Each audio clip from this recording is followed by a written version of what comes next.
राज्यातील तब्बल 64 लाख शेतकऱ्यांना 2,555 कोटी रुपयांची भरपाई मिळणार आहे आणि विशेष म्हणजे ही भरपाई मंगळवारपर्यंत शेतकऱ्यांच्या खात्यात जमा होईल असं कृषी विभागानं सांगितलं आहे। या भरपाईमध्ये सर्वाधिक भरपाई असेल ती म्हणजे खरीप हंगाम 2024 मधले।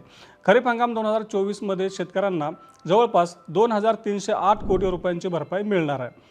तर खरीप हंगाम 2023 मधली म्हणजे मागच्या खरीपातली रखडलेली 181 कोटी रुपयांची भरपाई देखील शेतकऱ्यांना मिळणार आहे।